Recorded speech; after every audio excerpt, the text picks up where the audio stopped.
Here he comes. Oh, listen to the rumble of the V8. So Tyler, first impressions. What a difference a year makes. Yeah. More responsive? So much more responsive. Yeah. Better, smoother gear change? Yeah, absolutely. You can feel that the gear, like you said before, it was struggling in first or second. It was just holding back, wasn't it? Back. Yeah. No, I'm very, very pleased. Yeah. Excellent. Lovely. All right, we'll follow you in.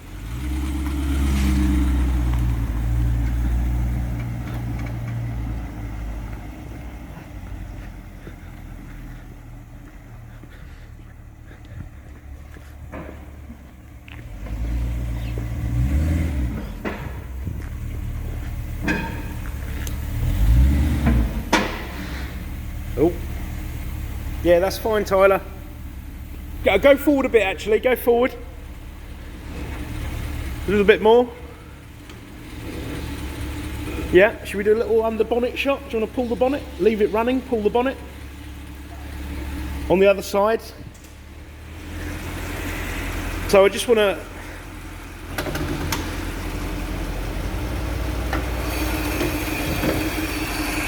Now the car, I say it's running at its best now.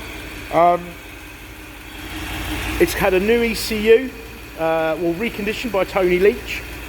Alternator, that's a rebuilt alternator. New air temperature sensor.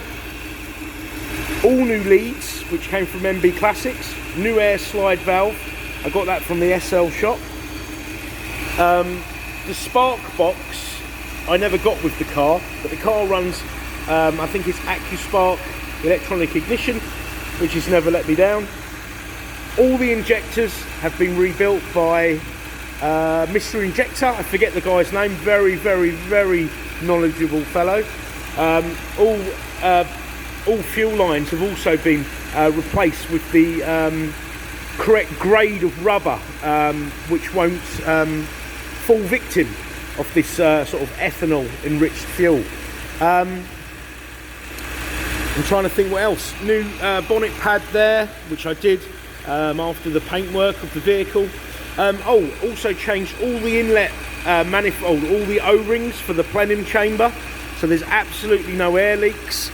So the car is running and has been set up as per the workshop manual, which I'm really pleased about. And yeah, listen to it. Do that again, Tyler, yeah. Oh. And I think you can even see, which I really like, it's very childish off me, but you can even see the bonnet rock, I think, can't you? Yeah, there you go, you've got a little bit of a rock of a bonnet, haven't you? Absolutely. Okay, so should we put it on the ramp, or should we put her up on the ramp? Yeah, let's give it a little tour underneath. Should we turn her off? Let's turn her off.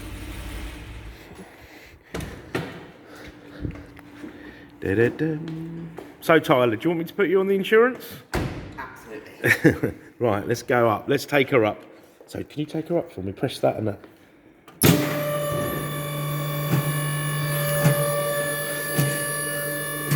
got that quite straight on there. Very good.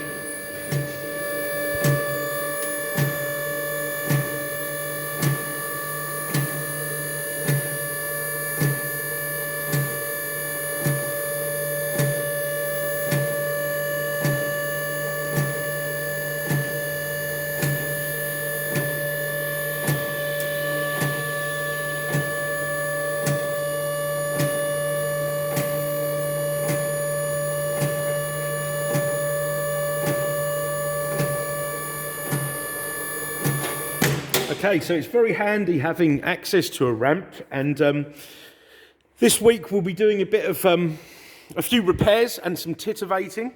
I'll be doing the subframe bushes. I don't think they've ever been changed, and I just think this will really make the car drive even better than it is. Not that there's any knocks or bangs, but I found the subframe bushings at a very good price, and I thought, well, why not?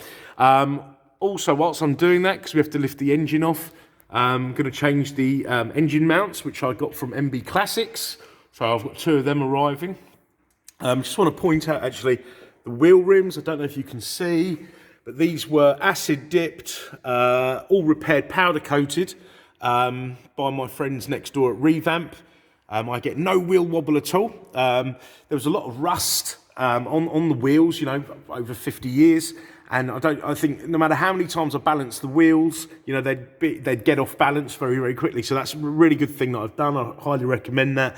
I will be doing that to my other cars. So we've got the gearbox engine mounts. I've also got a gearbox mount that we will be changing. I don't think that needed doing, but whilst I was making an order from Germany, you know, with the price of package posting, I thought I might as well get a few other bits and pieces. Oh, and I've got my new fuel pan, which will be going on, and I'm looking forward to that job. And I've got a new sump plug, nice and easy to do, and obviously I'll do the engine oil change at the same time. Calipers, well, they were new about 2 years ago. Oh, they look a little bit corroded now. So they're the calipers, the slightly larger ones, to accommodate the wider discs, the vented discs. I believe the 3.5 cars had. Funnily enough, when I got this car, it had the solid discs, so it actually had the wrong discs and calipers. I suspect they were a much cheaper item, especially the calipers.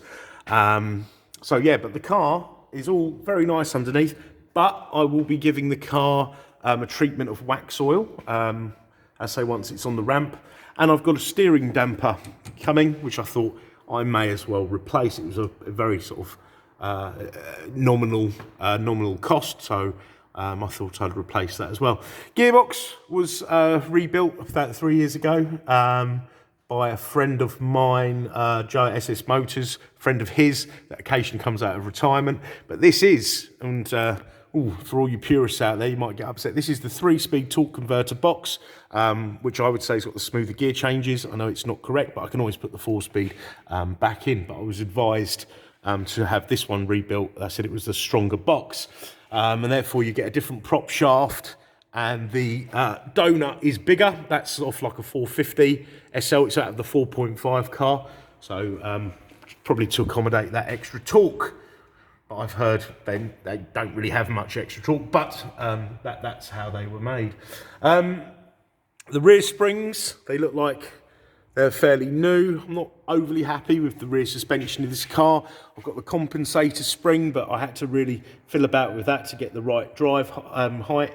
The rear shocks were changed about 3 years ago, and I have new KYB Gas-O-Matic shocks, I forgot to mention, to go on the front, so that will be done this week. So it'll be shocks, subframe bushing, engine mounts, gearbox mount, steering damper, oil pan, and a nice sort of treatment of wax oil. But I'm going to really take my time. I'm going to commandeer Tyler, hopefully, one evening next week. And we're going to mask up all the bits and pieces and give it a good treatment of wax oil, ready for the winter, because I do like to drive the cars all year round. So I just want to show you the rear of the car as well. Most of this was rebuilt by, I did help do this, but with a friend of mine, a very good friend of mine. But new tyre wells with the what do you call that? Towing eye. And I would be confident in towing anything really, using that. It's nice and solid. So we repaired the inner and outer arches. The inner arches we repaired using 115 repair panels. The outer arches, you can buy them. They're quite readily available, but the inner arches we sort of had a little play around with. Bottoms of the doors, we used Alfa Romeo repair panels for the frames of the doors, and then the bottoms of the doors we just made up. So tyre wells, tank I just sort of rubbed down, and the back panel we repaired, so it's all lovely, nice and solid. I had a 111, the rear was rotten, same as this one. It seems to be the Achilles heel, but it's all nice and solid now, and I never want it to get that way again. This exhaust I had repaired some time ago, and it's absolutely fine.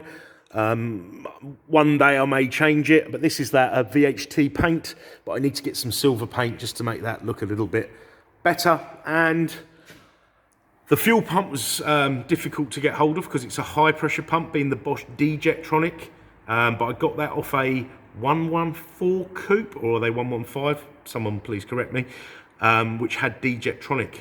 I wasn't aware that they came with D-Jetronic, but some of them did.